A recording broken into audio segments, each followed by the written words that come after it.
नमस्कार दोस्तों, एक बार पुनः स्वागत है आप सभी का अपने YouTube चैनल पे। आज हम लोग पढ़ने वाले हैं यूपीएससी पेड में संविधान सभा से महत्वपूर्ण 20 महत्वपूर्ण प्रश्न को आज हम लोग पढ़ने वाले हैं, देखने वाले हैं। यह 20 प्रश्न आप लोग जरूर देखिएगा क्योंकि आपके एग्जाम की दृष्टि से यह 20 प्रश्न बहुत ही महत्वपूर्ण है।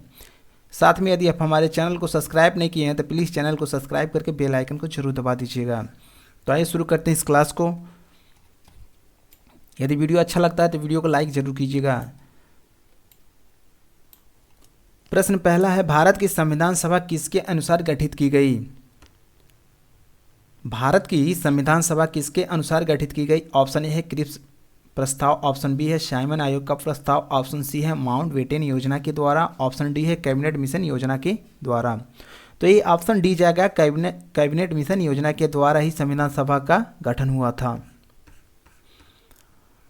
प्रश्न 2 है, कैबिनेट मिशन योजना भारत कब आया था? यानी जो कैबिनेट मिशन योजना था जिसके तहत संविधान सभा का गठन किया गया था वो भारत कब आया था?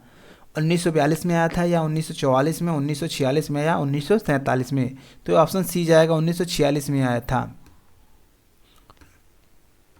प्रश्न 3 है, 1946 का कैबिनेट मिशन 3 मंत्रियों से गठित था, निम्न में से कौन सा इसका सदस्य नहीं था? यानी 1946 में जो कैबिनेट मिशन का गठन हुआ था उसमें 3 मंत्री थे और 3 मंत्री में से कह रहा है इनमें से वह मंत्री कौन नहीं है। पहला है सर स्टेटफोर्ड क्रिप्स, बी कह रहा है लॉर्ड पैथिक लॉरेंस और सी कह रहा है एवी अलेक्जेंडर और डी है लॉर्ड एमरी। तो इसमें ये जो ऊपर से 3 है ये तीनों थे और ये जो डी है लॉर्ड एमरी ये नहीं थे। तो ऑप्शन डी सही हो जाएगा, यह कैबिनेट मिशन के मंत्री नहीं थे लॉर्ड एमरी। प्रश्न 4 है, कैबिनेट मिशन योजना के अनुसार संविधान सभा में कुल कितने सदस्य होने थे? 389, 409, 429 या 505? तो ये ऑप्शन जाएगा, ये 489 सदस्य होने थे। प्रश्न 5 है, प्रस्तावित मूल संविधान में कुल सदस्यों का विभाजन किस प्रकार होना निश्चित हुआ था? प्रस्तावित मूल संविधान में कुल सदस्यों का विभाजन किस प्रकार होना निश्चित हुआ था? यानी जितने सदस्य थे उनको कैसे बांटा गया था? कह रहा है ब्रिटिश प्रांतों के 292 प्रतिनिधि थे, बिल्कुल। मुख्य कमिश्री क्षेत्र के 4 प्रतिनिधि थे या देशी रियासत के 93 प्रतिनिधि थे या उपरोक्त सभी? तो उपरोक्त ये सभी सही है। ब्रिटिश प्रांत के 292 प्रतिनिधि थे, मुख्य कमिश्री क्षेत्र के 4 प्रतिनिधि थे और देशी रियासत के 93 प्रतिनिधि थे। प्रश्न 6 है, संविधान सभा में प्रत्येक प्रांत की आवंटित सदस्य संख्या निर्धारित करने के लिए एक प्रतिनिधि कितनी संख्या के अनुपात में था? यानी एक प्रतिनिधि को चुनने के लिए कितनी संख्या होनी चाहिए थी? 5 लाख प्रति व्यक्ति, 10 लाख प्रति एक व्यक्ति या 15 लाख प्रति व्यक्ति या 20 लाख प्रति व्यक्ति? तो ऑप्शन बी जाएगा, 10 लाख प्रति व्यक्ति। यानी 10 लाख पे एक प्रतिनिधि को चुना जाना था। प्रश्न 7 है, संविधान सभा में किस देशी रियासत के प्रतिनिधि ने भाग नहीं लिया था? कश्मीर के, ऑप्शन बी मैसूर के, ऑप्शन सी जूनागढ़ के, ऑप्शन डी हैदराबाद के? तो संविधान सभा में देशी रियासत के प्रतिनिधि, हैदराबाद के देशी रियासत के प्रतिनिधि ने भाग नहीं लिया था। प्रश्न 8 है, डॉक्टर भीमराव अंबेडकर संविधान सभा में कहाँ से चुन के आए थे? पश्चिमी बंगाल से, पंजाब से या तत्कालीन मध्य भारत से या इनमें से कोई नहीं? तो डॉक्टर भीमराव अंबेडकर ये पश्चिमी बंगाल से चुन के आए थे। प्रश्न 9 है, संविधान सभा की प्रथम बैठक कब हुई थी? संविधान सभा की प्रथम बैठक कब हुई थी? 9 दिसंबर 1946 को हुई थी या ऑप्शन बी में कह रहा है 11 दिसंबर 1946 को या ऑप्शन सी 13 दिसंबर 1946 को और डी में कह रहा है 22 जनवरी 1947 को? तो ऑप्शन ए जाएगा, 19 दिसंबर 1946 के दिन प्रथम संविधान सभा की प्रथम बैठक हुई थी।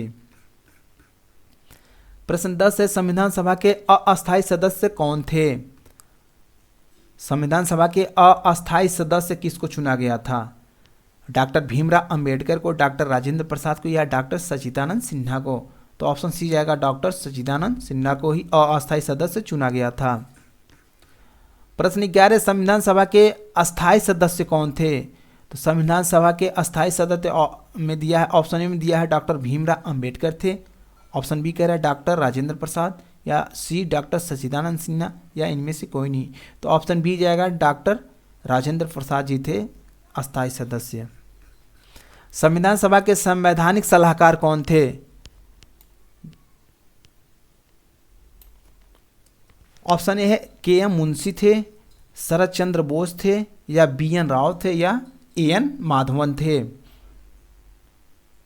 तो ऑप्शन सी जाएगा, बी एन राव ही संविधान सभा के संवैधानिक सलाहकार थे।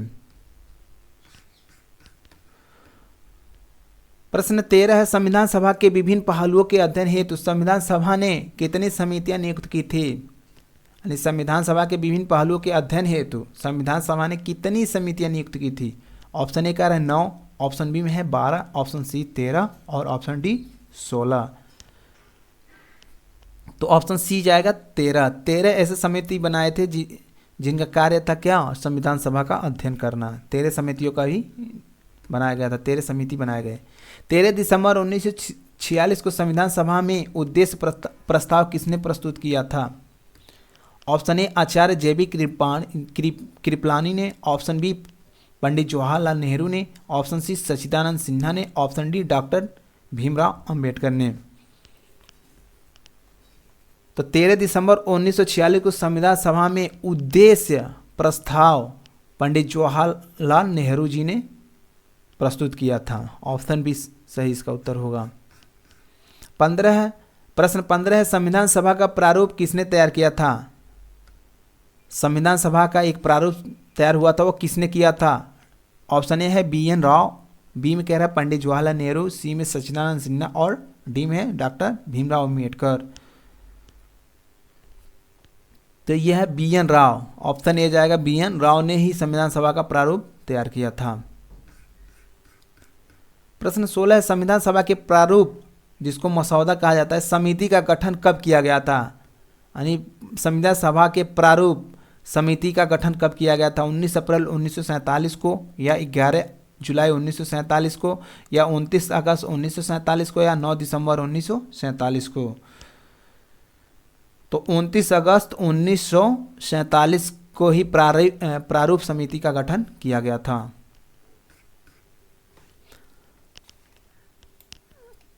अगला प्रश्न है, प्रश्न 17 है, संविधान सभा के प्रारूप समिति के अध्यक्ष कौन थे? प्रारूप सभा के अध्यक्ष कौन थे? डॉक्टर भीमराव अंबेडकर थे, या डॉक्टर राजेंद्र प्रसाद, या डॉक्टर सच्चिदानंद सिन्हा, या इनमें से कोई नहीं।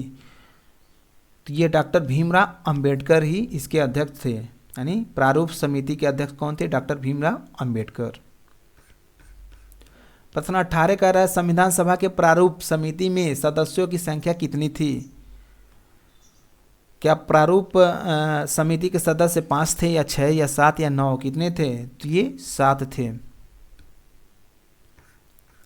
निम्न कह रहा है, निम्न में से कौन प्रारूप समिति के सदस्य नहीं थे?